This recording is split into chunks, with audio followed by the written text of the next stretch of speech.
Battlers, and welcome to the G'day Battlers podcast, episode 39. I'm your co-host, Debbie Pebble, with, you know what, Nostradamus himself, PvP Steve. How do I do it? I guess the giveaway is the title of the podcast, Melbourne in May. Steve, look, did you contact the octopus? Did you how did you know it would be in Melbourne in May? I know. I'm truly just the greatest predictor of all time. I mean, quite frankly, I think I deserve an award or something. And just to make a prediction so severe, so amazing, like so incomprehensible as having Melbourne Regionals in May. But, all jokes aside, we do finally have that third regional announcement. Melbourne is going to be happening May 17th and 18th. So at least we have the dates. Yes, we finally have the dates, and oh my goodness, it's just. I think you mentioned in a Discord, it is feeling early January. Yeah, I know that it's been a few weeks since we recorded, but this announcement did only come out like a few days ago. It was pretty late in the piece. I mean, like you could pretty comfortably call it early February, but look, they didn't quite do it. Maybe it's early January for next year, but still. It's pretty early on that front. Oh my goodness. I had the prediction of Australia Day. I thought Australia Day weekend, and you were like, oh, Debbie, that's not even early January anymore. I'm just like, we'll see. But no, it went further and beyond that. So we finally know we will be in Melbourne for Melbourne Regionals. So finally the third regional, it has been announced. So we can start not making plans, but for those that are considering whether to go to Brisbane or go to Melbourne, if there's only one choice, they can actually make the decision now since Brisbane Regionals, the registration is now open to participate in the respective games. Obviously, we are invested in Go, but all of them are open, but some of them have already been filled. But I think Go still has places at this stage. Yeah, we don't actually know what the cap is, but as of I feel like it was maybe 12 hours ago, as far as when we were recording, the cap was at 36 registered. So I expect that number to definitely go up, and we'll start probably more. We're sort of guessing that there's a 64 player cap, which Brisbane is sort of obviously it's going to be a bigger regional than Perth, because more people are more likely to travel to it. Yes. But I think that it is in that stead also expected to be smaller than Melbourne, and certainly smaller than if we were to get a Sydney Regionals. So it's going to be on the smaller side, but it's still going to be a pretty decent turnout, I assume, once we actually sort of get a little bit closer, because we're still it's still over a month and a half away at this point. Yeah. Look, let's just say I still think Perth will still be the smallest regional. I don't think that place is going anywhere soon. So I do expect numbers to go up. But if they go lower than 40, we are no longer the smallest. Okay. There's just no shot. There's just no chance. I won't let it happen. I'll get everyone I know. You're just there with multiple accounts. Be like, all right, let's do it. Oh, hey guys, you're not planning to go to Brisbane? That's all cool. I'll pay for your red, Joe. Just put your name on the list and make this thing look like it's going to be bigger than Perth, please. But we'll see how it all turns out. This guy, what a scammer! Oh, come on now. I'm way too tight on the wallet to actually go through with any of that threat. That's not happening. Well, on that note, feel free to join Steve's Patreon and subscribe to his YouTube channel. Clearly, I don't need it as a member. Anyway, with that out of the way, let's talk about the stuff that's actually going on. Hey, 5 minutes in, I already got your plug. Excellent. What a disaster. So obviously that's the Australian scene, and we're just going to slowly tick towards those two regionals. Of course, also, both of them are actually going to be in the sort of brand new meta that's going to be coming out in March. So we'll have to wait and see. Probably EUIC. I'm definitely putting my money on an EUIC meta announcement, similar to what we ended up seeing previously at the World Championships. Yeah, that'd be cool. It just sort of seems likely. It sort of has decent similar-ish timing. It's sort of in that sort of late to mid, or late-ish February. It feels right for it to sort of get announced in that stream. So I definitely expect that to come out over then. and we'll just wait and see what we can expect for the next couple of regionals because Any there's certainly some predictions? Any predictions. predictions, Nostradamus? Yeah.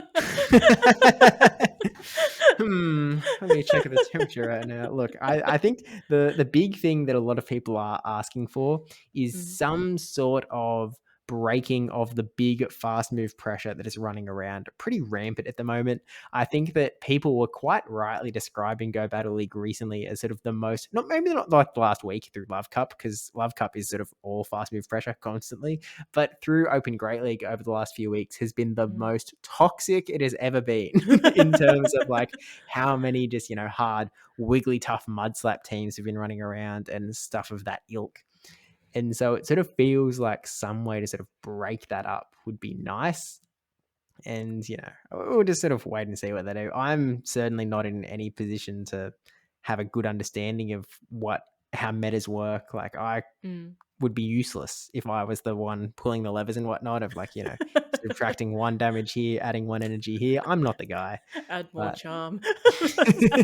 yeah, Debbie also not the person to give the levers. No, no, no. Please, please, Niantic, come and have a chat.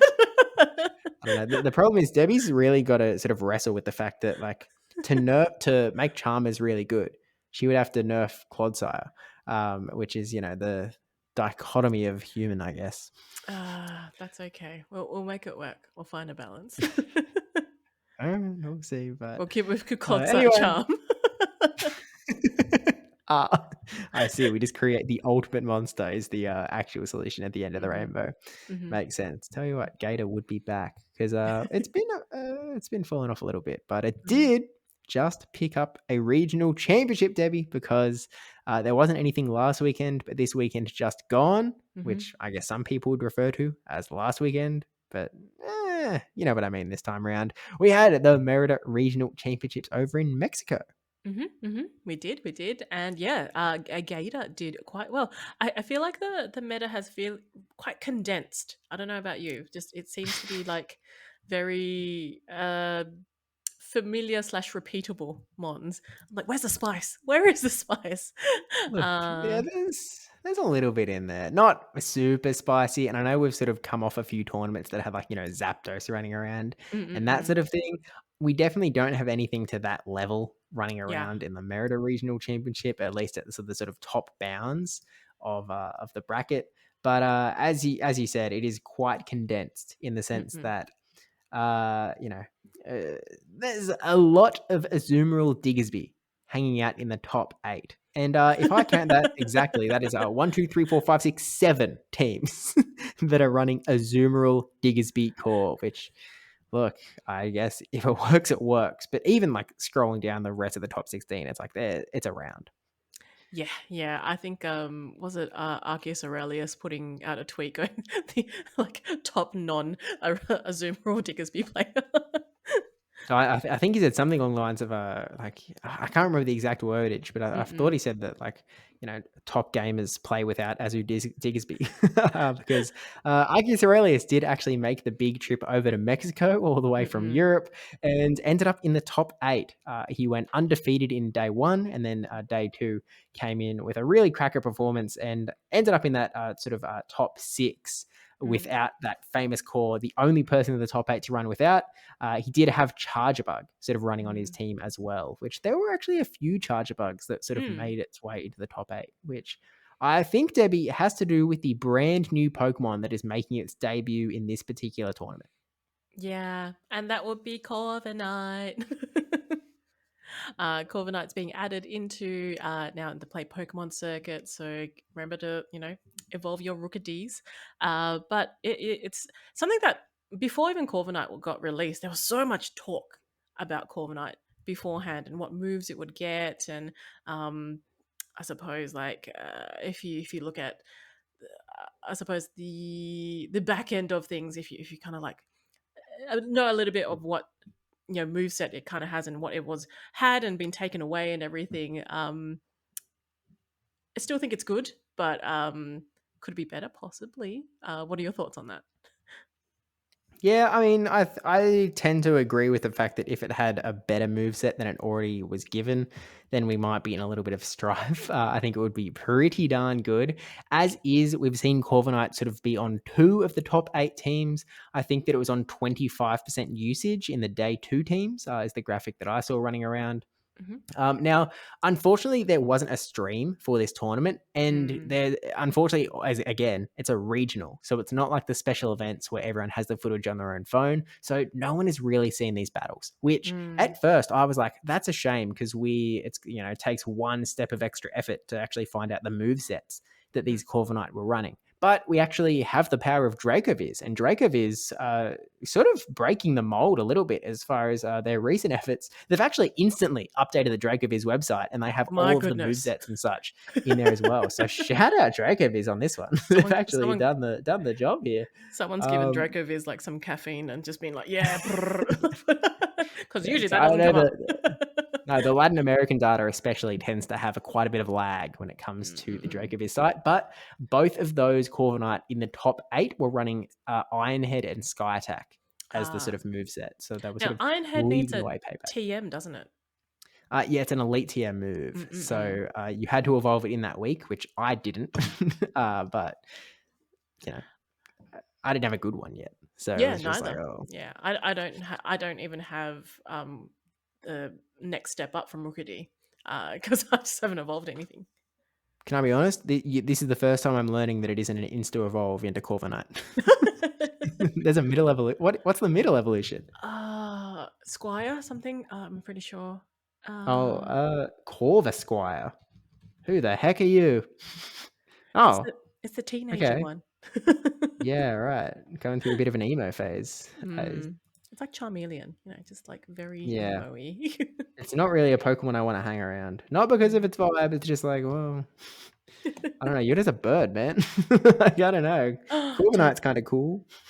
don't like Kaz hear that. I'm sorry, Kaz. I'm sorry, Kaz. Birds are great. We love Corvisquire. Happy days, happy days, happy days. Anyway, there was another bird that was in the top 8 as well as Corviknight, and that was actually Shadow Pidgeot coming in from Richie. Another Oh. battler who's had a pretty great season, but actually had Shadow Pidgeot come in. I can't remember if that's the first time that a Shadow Pidgeot has appeared in top 8 this season. We saw Dunebug sort of surprise win a regional last season with Mm-mm. Pidgeot. Came Mm. absolutely out of nowhere. No one was Mhm. expecting Pidgeot. He came off his second place at EYC, and then he won this first tournament back straight away with Pidgeot, which Mhm. felt like a meme bring, but it did really well for him. And it did well for Richie here too, apparently, which Yeah. somewhat makes sense with all of the fighters running around. There's a lot of monkey, Debbie. There is a lot of monkey around, and yeah, Shadow Pidgeot. I suppose like it. Would you just be running Feather Dance and Brave Bird? Like, Yeah, is that pretty is that pretty much. much it? Yeah, it's well, you've got Aerial Ace as another option, which Mm. actually we can check the Draco is. Um, It actually was Gust, Aerial Ace, Brave Bird. So Ghost as it well. is the triple. You've sort of got that ability. Actually, interesting dropping the Feather Dance. I would have thought that Feather Dance Gust was kind of the way to go, but I guess the Brave Bird is sort of the big damaging move that you've got. Um, I don't know, a bit of a surprise, to be honest with Mm. you. I'd love to sort of see how those battles actually went, but clearly it worked out for Richie. Although, if Yeah. I recall what I was seeing on Twitter, I'm pretty sure that he actually got knocked out by the eventual winner and teammate, which we haven't even mentioned yet, Marto Mm. Galde, who won Yeah. another tournament this season. He's not only, I saw this tweet as well, like not only has he won a special event, not Mhm. only has he won an IC, but he has now sort of completed the triple crown in season of winning the regional championship as well. So look, if he wins the world championship, then I think that, quite frankly, Marto Galde has had the greatest season of any person ever in Pokemon history, because that would be absolutely incredible if he can sort of top that all off. And I mean, with that said, he's also like really reducing the world's pool because he got his automatic invite by coming top 4 at the He World did. Championships last year. He then picked up an invite from winning Lima. He picked up an invite from winning LAIC. He picked up an invite now by winning Merida. I mean, he's just burned 3 invites that would have gone to these Latin American tournaments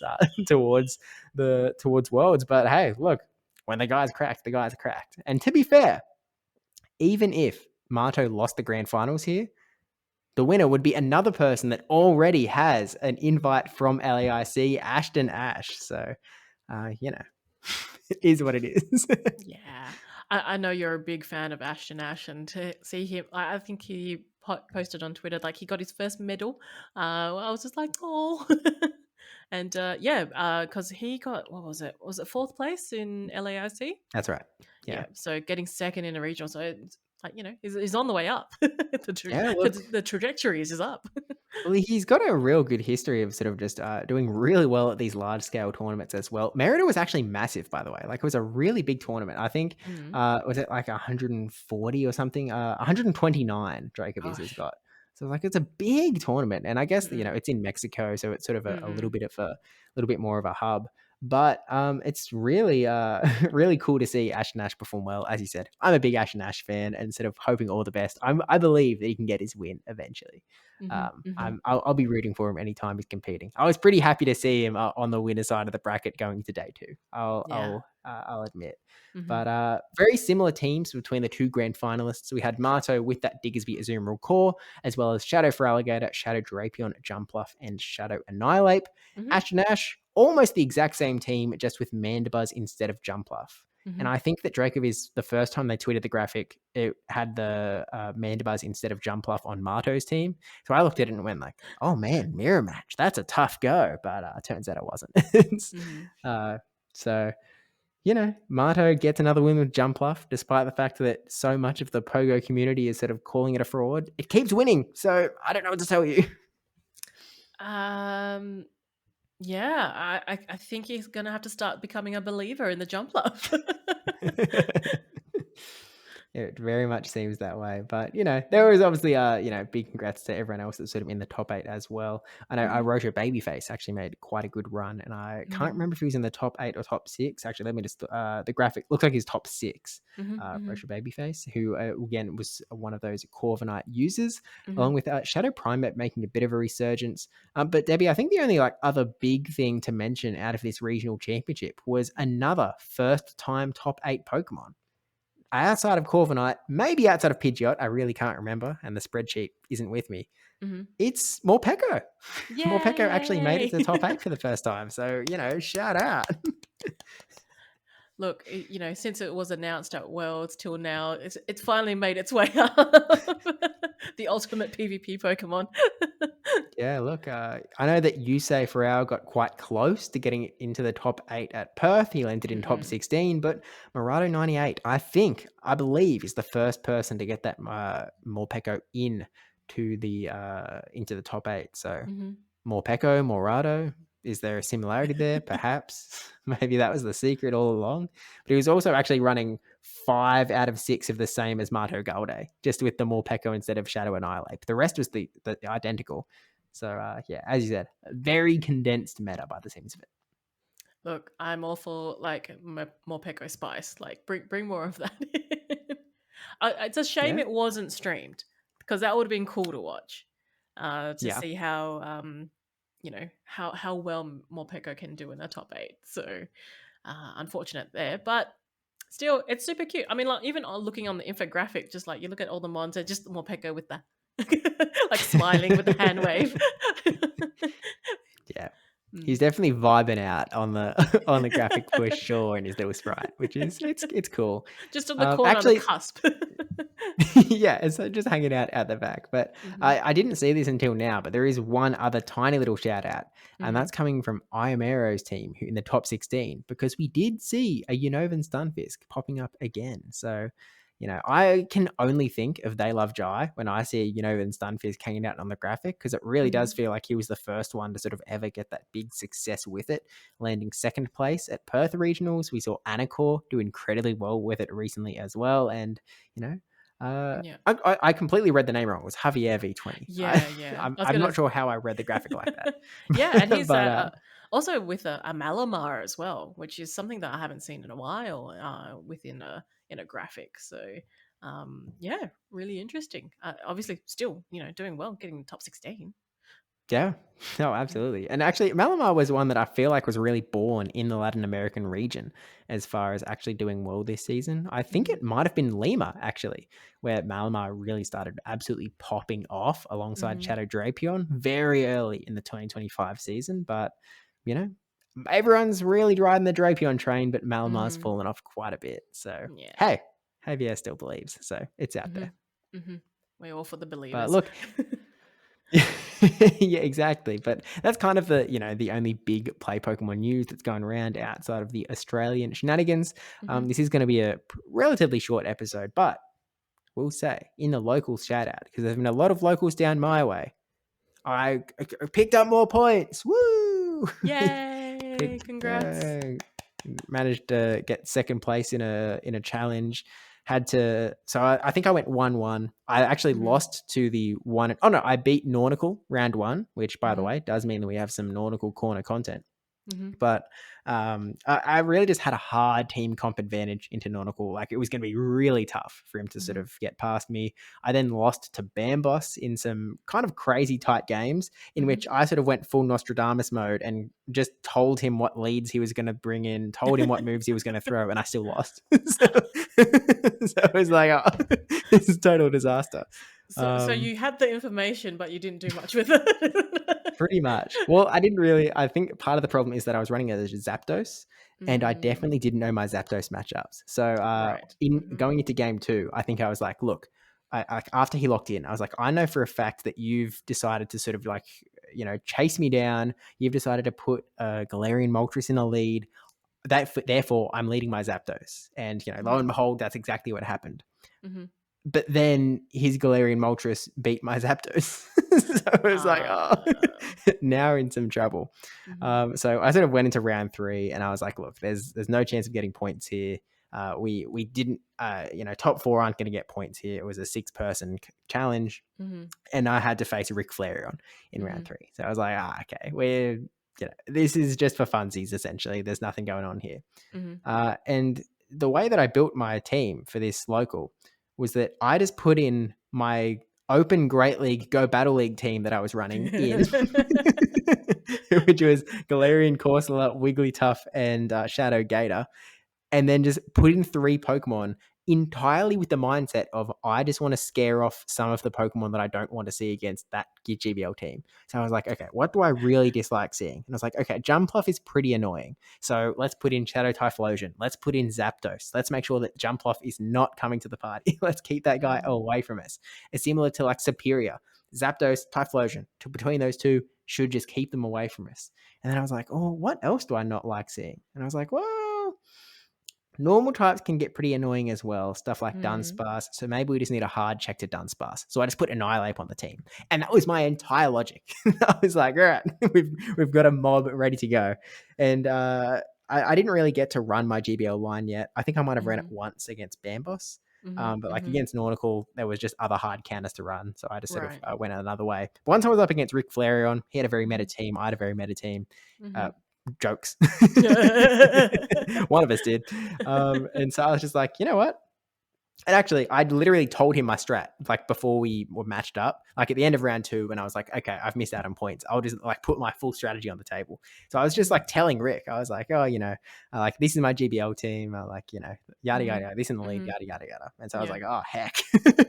So I was like, you know what? I'm just gonna run it. Game one, Uh-huh. I run my GBL team and I Uh-huh. win. And so I was like, hey, I followed the strategies that I've been sort of practicing in GBL, and I was like, Mhm. hey, this actually went okay. Mhm. Game two, I was like, okay, well, I probably shouldn't do it again.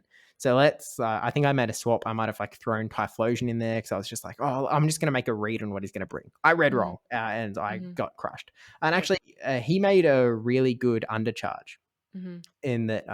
What? Wait. Repeat that.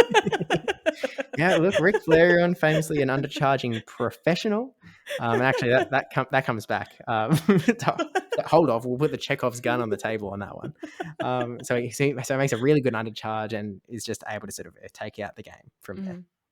Game number three, I'm sort of telling you, like, oh, Rick, I run the same team all the time. It's probably fair enough that I'm going to run the same team back. I mean, right? And Mhm. he's like, oh, you do run the same team. And so I was like, okay. I'm gonna change a Pokemon. I'm gonna put Annihilate in instead of a gator, maybe? Maybe Mhm. instead of something in the back. But I was like, okay, I was really wanting to do an Annihilate lead, but if I lead Annihilate, he'll Mhm. know that I'm not running the same GBL team back. So Mhm. instead, I entirely went, I'm just going to fool this man. I'm going to put the same lead as my GBL team, the same swap as my GBL team, even if it isn't that good, just Mhm. so he's in the mindset of this is definitely his GBL team. And just so the end game comes out, he swaps in Drapion, expecting my Galarian Corsola to be in the back, and then I swap in Annihilate, and he's like, "Oh," and I'm like, so unfortunately, he probably would have won the game if he didn't make a, a bad undercharge. Oh So maybe no. didn't quite undercharge enough, and it probably cost him the game, to be honest. And so we were sort of, I get the win, and it turns out by sheer surprise, I'm like, oh wait, I actually got points. I thought it was crazy. But after the games, we're sort of collectively chatting, Mhm. and Nautical is like, oh wait, like he heard this dialogue about Rick's undercharge. He went, wait, oh Rick, there's actually a good video you can watch about undercharging. And then in like the blink of an eye, like all of a sudden he has the video up on his phone and he like holds it towards Rick. And then I leave, like I walk away to talk to someone. And in that time, he decides that he's gonna leave a comment. And so I know that we're not quite at the YouTube comments portion of the podcast yet, but Mhm. I am going to go to the undercharge video now, because there is a comment I'd like to read from Nautical, uh, who wrote. Okay, I've got the video up. He writes. Um, Actually, I'm on. There's so many comments on this thing. I mean, thanks everyone for the comments, but I'm really trying to find Nauticals right now. Go for um, newest. Newest. oh yeah, newest. Right. It's a tough game out here. Okay, sort by new. It's probably the video with the most comments of all time because it's one of my most viewed. Okay, he commented, Rick Flareon is very good player, but he does not undercharger Welk. Laugh emoji, laugh emoji, laugh emoji, large emoji, and he just spams emojis. For the YouTube algorithm, Mr. Josh, okay, open mouth emoji. I'd like my own comment. Tons of emojis. Please respond, Mr. Steve, please. Tons of emojis. Tons of emojis. And then, but like they're all chatting like while I'm talking to Mhm. this other guy, and they're conspiring, and they're like, oh, we're all going to go to the video and like the comment. And so by the time I get there, I open this comment on a months old video. It's got 7 likes. It's like what the heck? But Oh, yeah, poor Rick. poor Rick. it's it's like the gift that keeps giving. It just keeps going. It's look, I'm not gonna lie, it's pretty funny. I'm sorry that Rick's got to be the butt of the joke here, but it's pretty funny. With all the new subscribers on there, there's just like one dip and it's just Rick's like unsubscribe. Yeah. Sorry, Rick. I didn't mean it, but also I definitely did. It is pretty funny, but look, we had a good time. Mhm. And Oh. now even if I get top 4 to challenge, it's meaningless now. The Mhm. challenge, the locals limits kind of really creep up on you. But Yeah. If you like maxed out, well, not maxed out, but you've got points in every challenge now. So even if you do win a challenge, it's only going to be what, 3 points, 5 points in yeah, difference. which is crazy. It's crazy that Um, it's that small of a difference. So yeah, I yeah. don't. I've already sort of made the call that I'm not going to be heading out to Sydney, all the way to Sydney, just for sort of challenges. Mm. But when they're sort of bigger weekends, I'll be a little bit more inclined to make the trip. But Hmm. um, still, this is actually an important shout out. If there are people that are planning on coming to some locals in Sydney this coming weekend, there's a cup and a challenge at Good Game Central, and Hmm. we are going 100%. Everyone must draw their team sheets. So, Wii U, if you are coming and haven't drawn your team sheet yet, get on it because we're going nautical style. Have you started drawing a team I sheet? haven't made a team yet. Oh, okay, okay. It's on Sunday, I think, so I at Well, least have the I heard Saturday one. jump luff's good.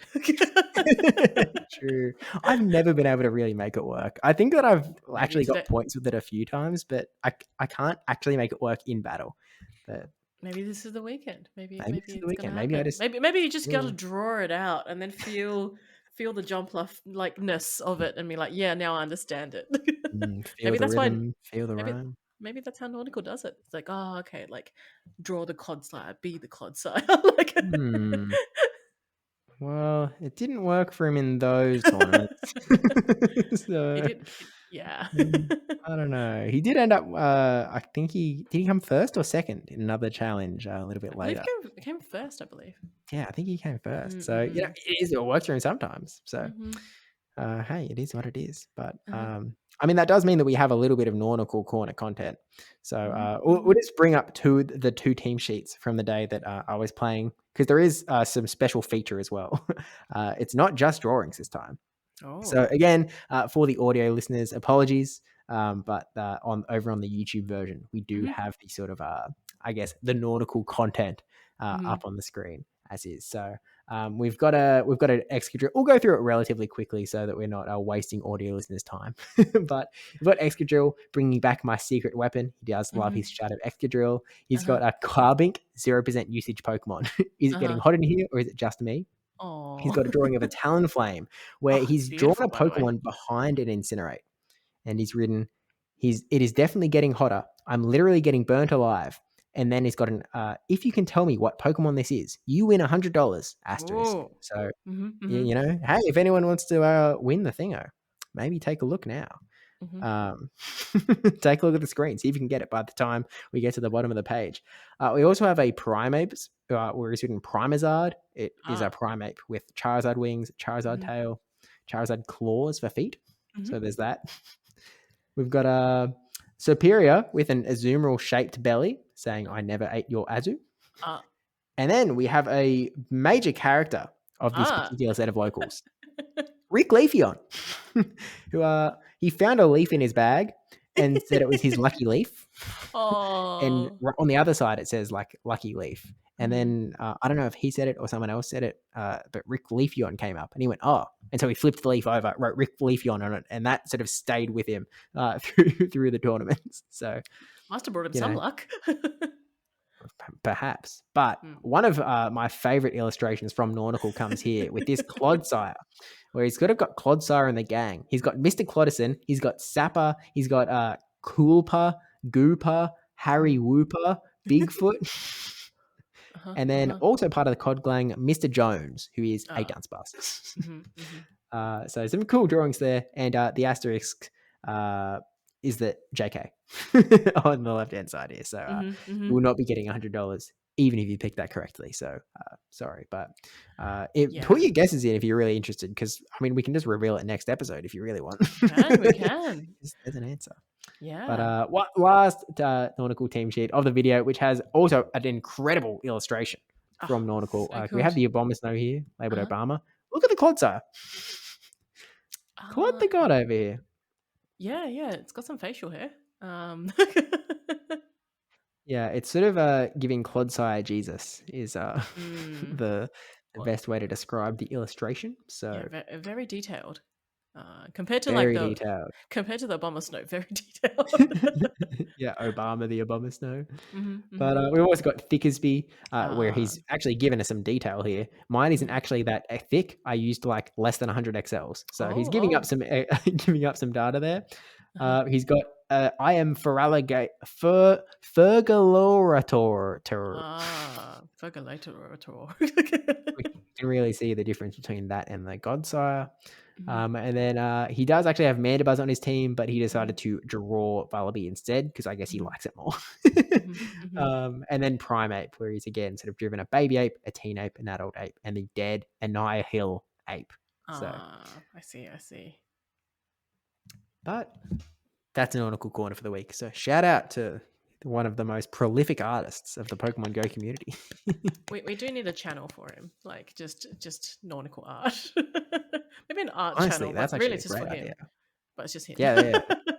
Well, I think also for any team sheets that we draw this weekend, it's the drawn Yes, team of sheet channel. course. Yep, yep, yep. Well, Okay. we can call it the nautical corner. Yep. Done. Yep, done. Created. Lock it in. Yep. In Logan's But chat. Perfect. sweet.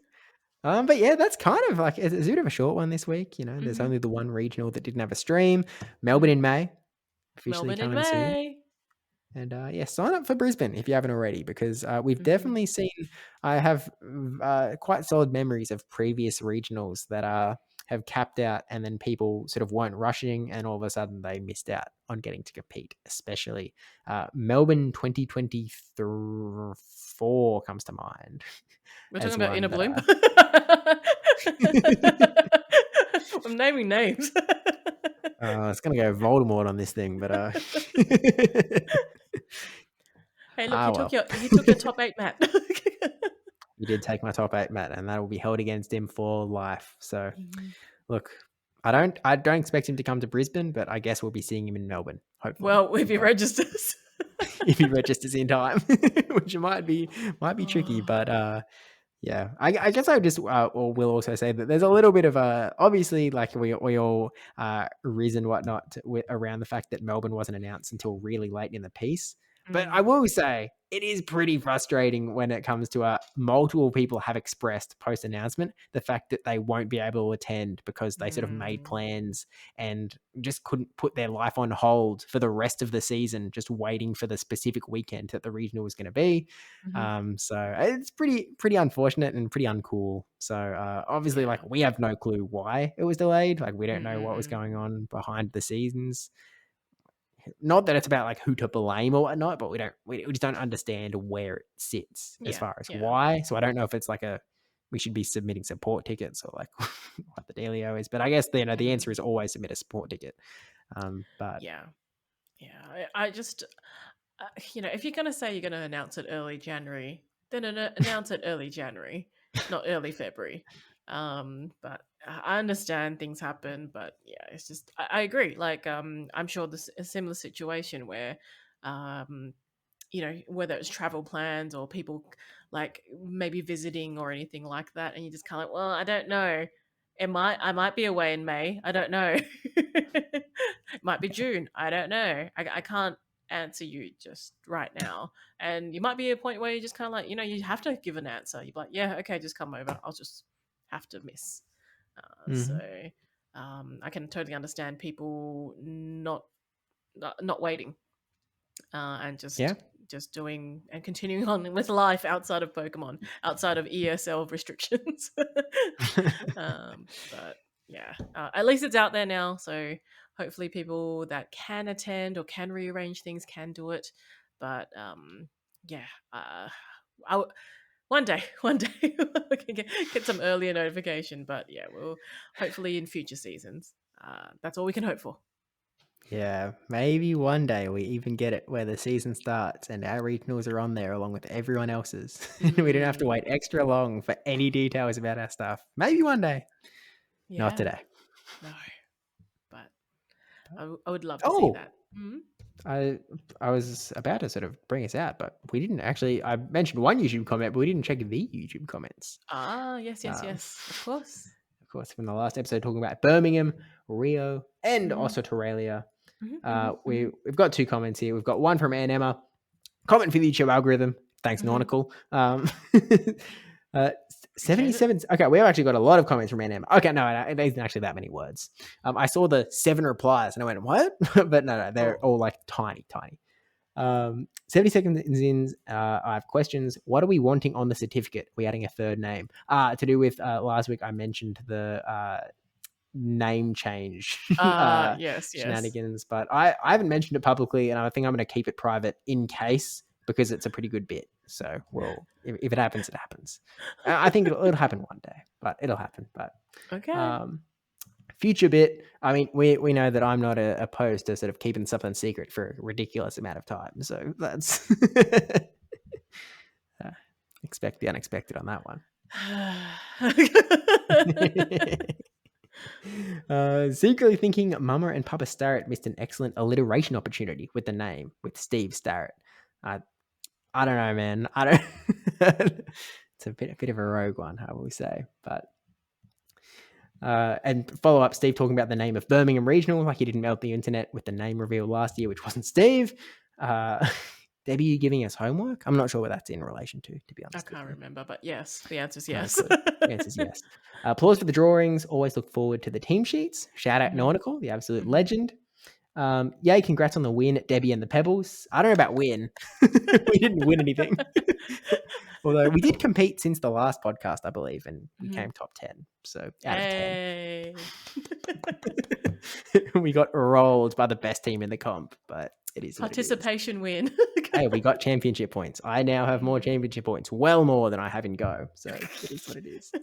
And don't deny us the cow noises, Deb. Okay. Duck noises next episode, please. I don't know. We haven't made a prediction this time, so we'll keep that in the back pocket. But appreciate it, Emma, for the comments because it does help. It does. So It appreciate does. it. Thank And you. then one last comment from T. Wastel.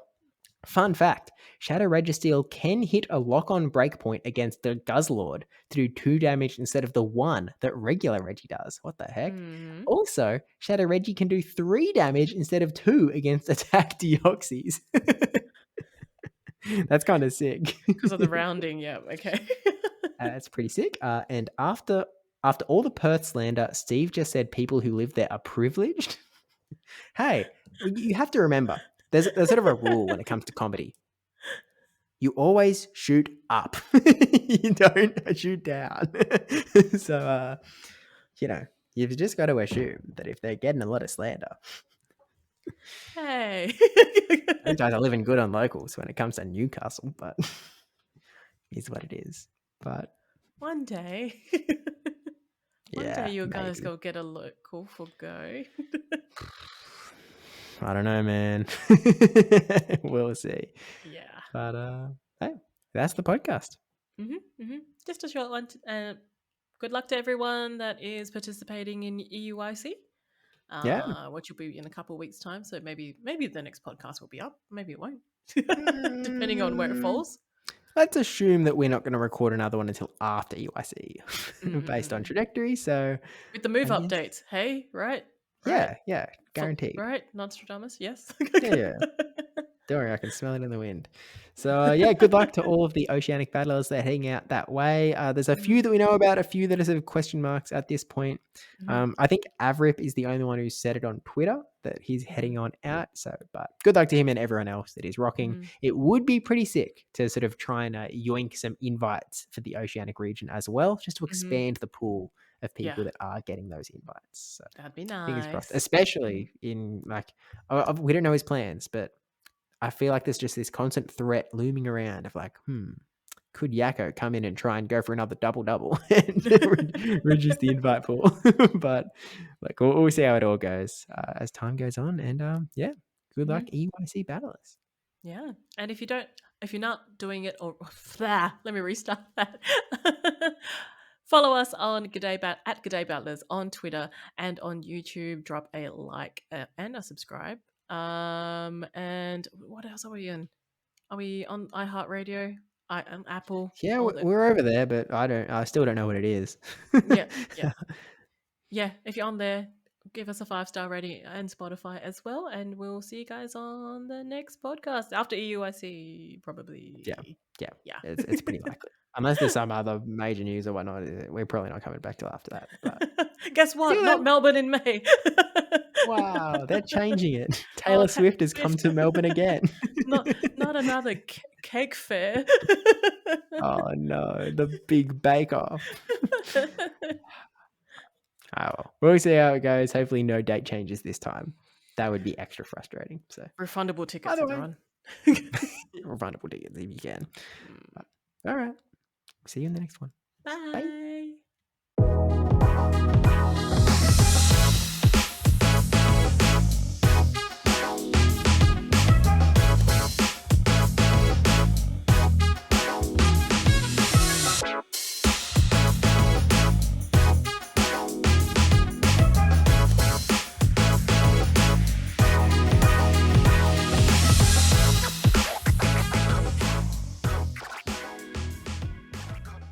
Just FYI, just before we were recording, I had an apple and I've cut my tongue a little bit. tiniest little, like tiny, like Is it it's across like one taste bud, but is it bleeding? nah, like it's red, like as in it looks like it has bled, but it's like so small that it is not bleeding. Has it like protruded one of your taste buds out? Like, sometimes like because taste buds are like suppose they pop out.